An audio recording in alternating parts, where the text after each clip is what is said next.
ეხლა რომ ვთქვათ რა დასწრებით მივაკეთოთ ხელისუფლებაზე დიალოგის აუცილებლობას და მოხდეს ეს და როგორ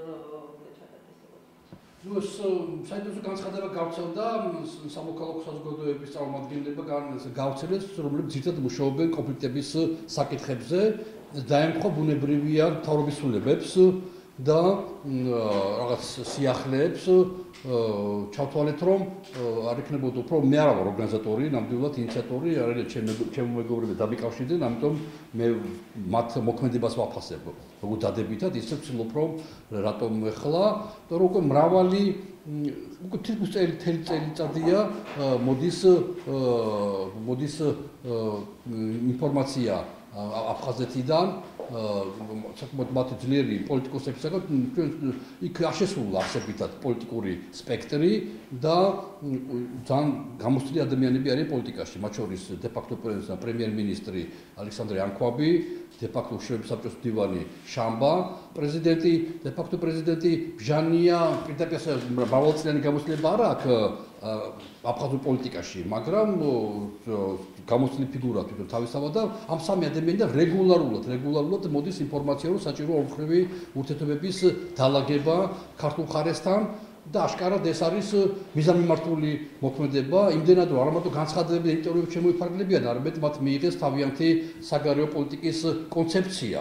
სადაც პირველად დაფიქსირდა ცალკე ქართულ მხარესთან კონტაქტები, ოხრული კონტაქტები. ცალკე არის ჟენევა და ჟენევაში კონტაქტები აქვს თვლიან და ასე თვლიდან ამდენხანს რომ ხო გვაქვს ჟენევად რა გვიდა სხვა, მაგრამ არა, ცალკე ჟენევას ჩაწერეს და ცალკე ჩაწერეს ოხრული კონტაქტები.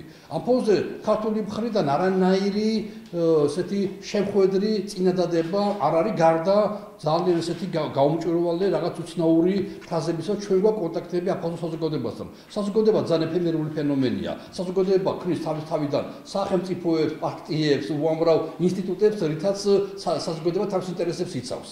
და ამ დროს ვისთან აქვს როგორ აქვს კონტაქტები, იმ ხელმომწერი ადამიანებს აბსოლუტურ უმრავლესობა კარგად იცახდება ქართულ-აფხაზურ ურთიერთობებში და თითქოს ყველა ვიცით რომ არანაირი პოლიტიკური და ის ურთიერთობები, რასაც ითხოვენ აფხაზური მხარე არ არის.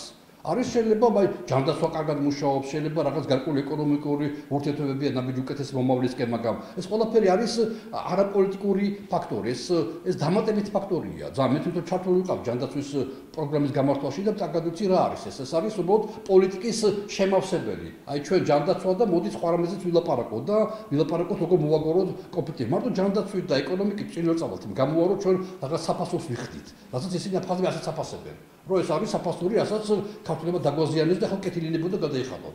ეს მომენტია, ამიტომ მარტო ამით მუშაობა არ შეიძლება.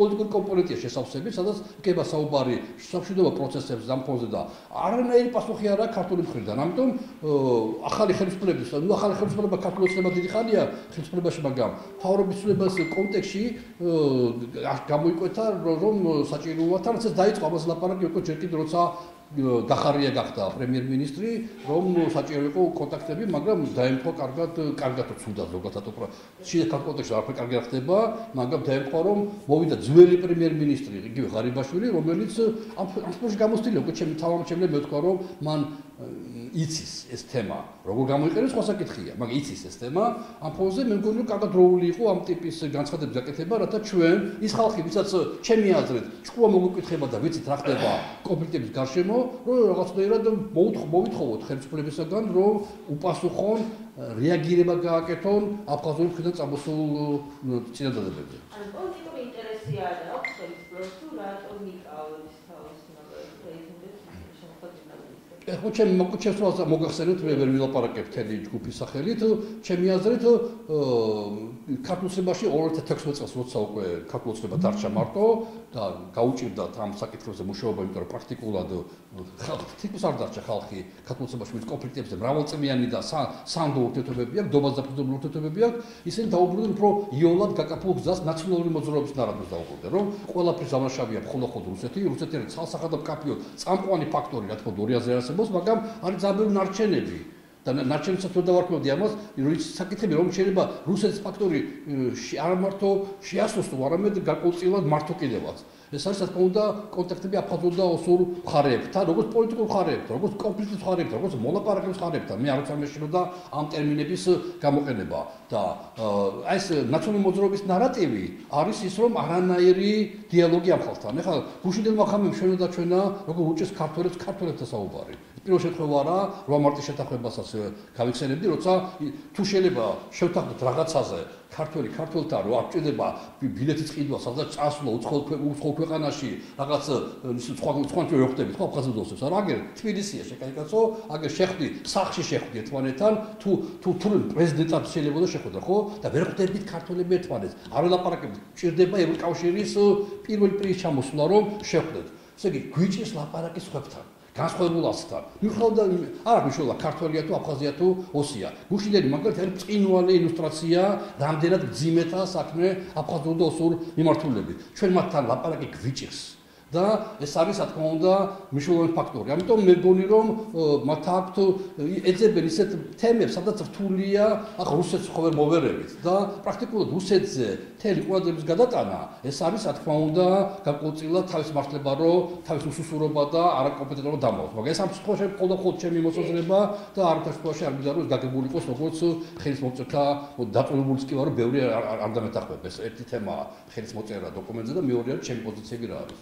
ანუ ფორმატი როგორი უნდა იყოს, როგორ დამიგივე მეთანონი შემთხვევაში სამწუხაროდ. ფორმატი უამრავი შეიძლება იყოს, თავარი მონდომება, თორე შეიძლება ტელეფონის დონეზე იყოს, ხას მით უმეტეს ინტერნეტი იძლევა საშუალებას, მე მაქვს უამრავი კონტაქტები ამ პანდემიამ ერთი მხრივ და მეორე მხრივ ამ ახალმა ტექნოლოგიებად, WhatsApp-ია თუ სხვადასხვა ფორმებია, უამრავი კიდევ უფრო გამიმრავლა კონტაქტები აფხაზურ ხარესთან, ვიდრე მქონდა.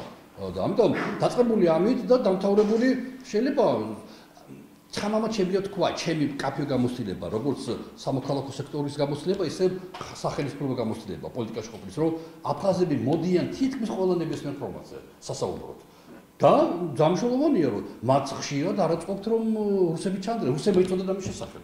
ეს შვენიერი ინდიკატორია. პირდაპირ გძნობ, უამრავი ადამიანია გამოცდილი, ვინც ასევე აბსოლუტურად ჩართულები არიან, იმედია დამეთანხმებიან, პირდაპირ არის ხაურით გძნობ, რომ მას უჩვენია ისე გელაპარაკოს, რუსმა არ გაიგოს. ესე იგი რაღაც ეშინია რუსი. ესე არ არის რომ მთლიანად რუსი მას პატრონობს. ძამშოლომოდ კი, მაგრამ არის რაღაც სეგმენტებსაც მას უნდა რომ გამოვიდეს აი ამ გავლენისაგან. და არსებობს უამრავი მე შემიძლია ნებისმიერ პოლიტიკოს მოუყვე უამრავი მაგრამ ჩემი გამოცდილება და უამრავი ადამიანის თავის საკუთარი გამოცდილებებია. ანუ პრობლემა არ არის ფორმატში როგორ უნდა ველაპარაკოთ. თუ თავარია მონდომებაში, ნებაში, პოლიტიკურ ნებაში, რომ საჭიროა მათთან საუბარი. თუ ეს ასეა, წამოვა უკვე სხვა ფორმები, რითაც შეიძლება ეს შეხვედრი ვარ, აეროპორტში შეხვედრი ვარ, შემთხვევით თვითონ, ქვია, იმაშა ქვია, ტრანზიტის დერეფანში. და ვერ დაგიმტკიცებს ვერავინ რომ შეგნებულ. უამრავი ფორმატი არსებობს, თუ ისევ ნებაა და თუ სურვილია და ძალიან ბევრი ფაქტორი, ძალიან ბევრი საკითხი მოგვიგვარებია, მაშინ როცა ოლიმპიადა მიდიოდა სოჩაში, მაშინ ინტენსიური იყო ამ ტიპის შეხვედრები. თითქმის საშინოს იმას წარმოვიდგენ, რომ ოლიმპიადის დღეებში რამდენიმე თხოვდა აფხაზური მხარე, რომ ჩვენ ასეთი ყურები და ბრმები ყოფილიყო როგორც დღესავა. ძალიან ბევრი არ გამოვიდოდა და კიდევ მეტად დავაზიანებდით საქართველოს პოლიტიკას მომავალში, იმიტომ რომ ჩვენ ის რაღაცებს შევუწყეთ ხელი მაშინ აფხაზურ-რუსულ ურთიერთობების თქვათ ასე მართვაში, რომ ძალმაღლიერები იყვნენ ჩვენი აფხაზი მეგობრები ამის გამო, მაგრამ საკუთარ დღეს ყველაფერი გამქრალია, და ეს არის ჩვენი შეშფოთება, უკვე დაუბრუნდებით წერილს, რომ ყველა შეშფოთება, რომ ძალიან ბევრ შანსებს უშვებთ ხალხთან იმის გამო, რომ ჩვენ მათ არ ვლაპარაკებით და კიდევ მეტად ვყრით მათ ანუ მივდენით მათ რუსულ მხარეზე, დინარესავითა თუ ამ ნაპირზე რაღაცას არ უშვები, ის იმ ნაპირისკენ მივა. სხვანაირად ეს ბუნების კანონია, ბუნების კანონია. ან დაიხშობა ადამიანი, ან მეორე ნაპირზე გაცურავს და ღვთისმადლით არ იხშობა ეს ხალხი და ცურვა შეუძლიათ და შეუძლიათ წინააღმდეგობის გაწევით და რატო არ გვინდა ჩვენს ნაპირზე მოვიყვანოთ არ მისის. ანუ ხან რეჟიმურ პოლიტიკურ უთანხმოების ფონზე ალბათ კიდევ უფრო გადაიდეს ეს საკითხი. თუ დადგებაზე. ეხლა აქ ძალიან საინტერესო რამე არის, ეხლა მე მგონი რომ ახალ რამდენად შეწყოს უნარიან დღევანდელი ხელისუფლების სხვა საკითხია, აშკარად ჩანს რომ კრიზისია ღრმა და თქვენ კრიზისს გავითვალისწინებთ გამორჩული არა რომ საერთოდ აფხაზეთისთვის არ მოიცალონ, ბუნებრივია, მაგრამ მეორე მხრივ პრემიერ-მინისტრი მაგა ღარიბაშვილი თუ მოინდომა და თუ შეინარჩუნა ძალაუფლება ახლა და ხელისუფლებაში ყოფნა, იმიტომ შიდა კრიზისია, თუ დაუშვებთ შენარჩუნებას, მაშინ მას დაჭირდება ახალი თემები. რათა იგივე არჩევნებამდე მივიდეს, ხო, ადგილობრივი არჩევნებია. ამან უკვე ლაპარაკია, უკვე უფრო რეალური, ადრე ამჯეროდა, ახლა უფრო რეალური ხდება ვადამდელი არჩევნები. ამიტომ მათ დამატებით თემები დაჭირდებათ. გარდა ერთმანეთის ლაძღვისა, ხო? ამ ფონზე ბუნებრივია მანიცის რა კონფლიქტები.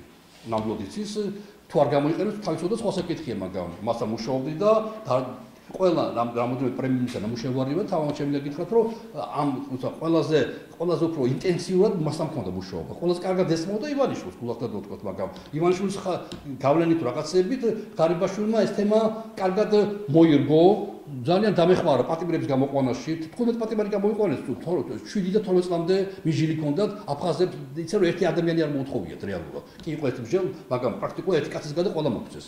ანუ მუშაობაში და ის ამას ჩართული იყო ყოველ დღე, ყოველ წუთი ტელეფონზე მომული იყო და კარგად სიტუაცია. ანუ თუ მან ხელისუფლება შეინარჩუნა ერთი და თუ მას ახალი თემები დაჭირდება, ეს ის თემა რომელიც მან შეიძლება გამოიყენოს. და აქედან გამომდინარე, მე მგონი რომ სამოქალაქო საზოგადოება თავის წერილში ადასტურებს, რომ მზად არის ჩაერთოს პროცესებში და თავის რესურსები და გამოსლება, მაგალითად და გამოსლები დაეხმაროს ხელისუფლებას, რათა მათ სწორი ჩვენი აზრით სწორი გაწყვეტილება მიიღონ. მადლობა.